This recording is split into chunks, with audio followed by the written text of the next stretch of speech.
Now we try to prove in a DFA delta cap of q comma xy equal to delta cap of q comma x comma y. To understand this concept, first we try to take an example. Fine. DFA with three states A, B, C. So on 0 loop, on 1 go to B, loop on 0 go to C when on 1, loop on 0 go to B on 1. A random example. Try to understand what is delta cap of q comma xy.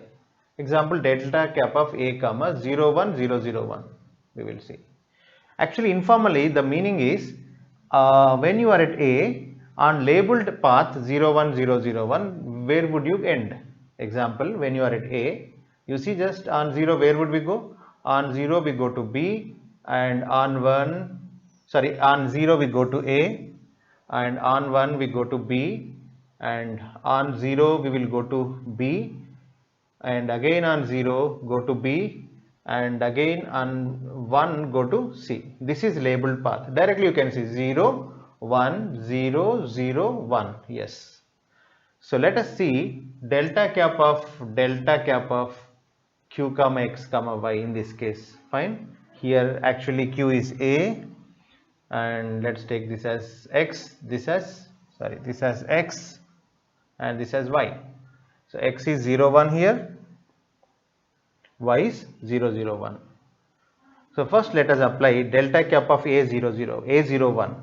A on 0 go to A, again on 1, A on 1 go to B. Yes, then we reach B. That means delta cap of A 0 1 is B. Now we have to apply delta cap of B 0 0 1. That means we have to see where would we go on 0 0 1. B on 0 B, B on 0 B, B on 1 go to C. Correct? So the result is C. So LHS and RHS are same, correct? Of course, it's obvious to understand that starting at state Q, going what would be the state after reading XY input is exactly equal to first start at Q and run your finite automata on X, then you will reach a state. On that again you run input Y. But we have to prove mathematically that why they are same. Okay.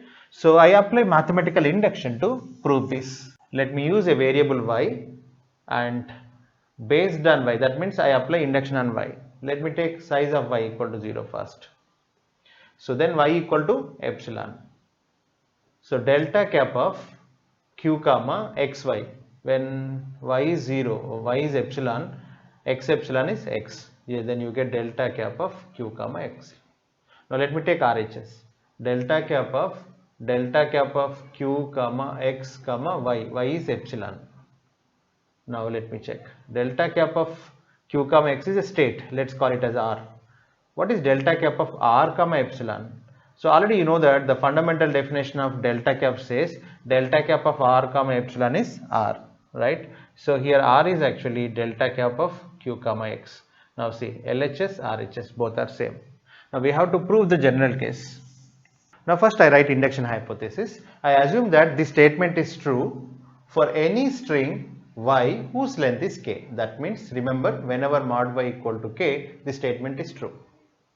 Now we have to prove it for strings whose length is k plus 1. Assume that w is such a string. Fine. Let me divide w into two parts. One is y, second one is a.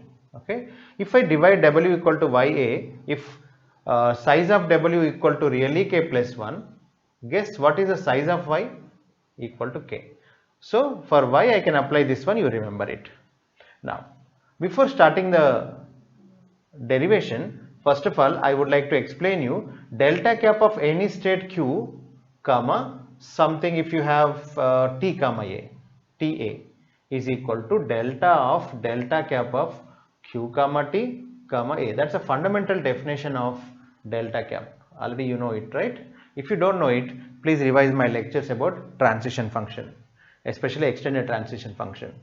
Now let me begin with my argument. I have to prove that delta cap of q comma k plus 1 length string, I am taking w, right? So and we have x, q x w equal to w delta cap of delta cap of q comma x comma w.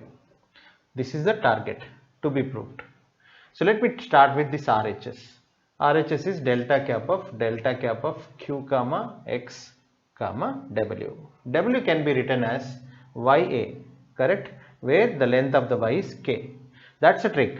So here I can exploit the property of this Y. See how I do.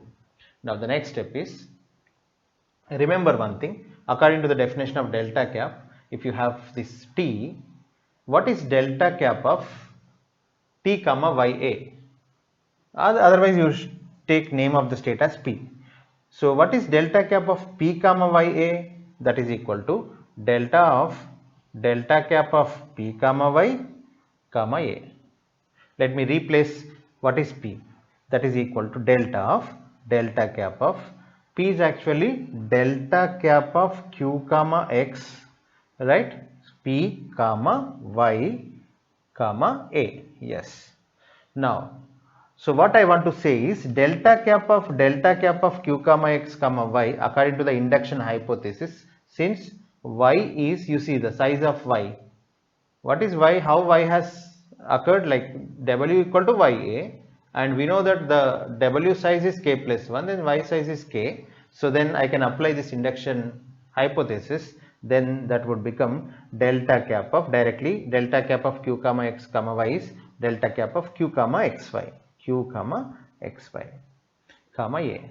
Now again, this is the fundamental definition of delta cap. Recall, delta cap of q comma ta is delta cap of q comma t comma a. That means instead of RHS, I can replace it with LHS. This is RHS, can be replaced with LHS, which is delta cap of q comma xya. Now, ya is actually a string w. So finally we got delta cap of q comma x w, right? Okay. Just summary, we have initially taken delta cap of, see here, we started here, right? This is the point. Ya is w. We have taken delta cap of q comma x comma w, and we ended up with delta cap of q comma x w. Hence, this statement is proved.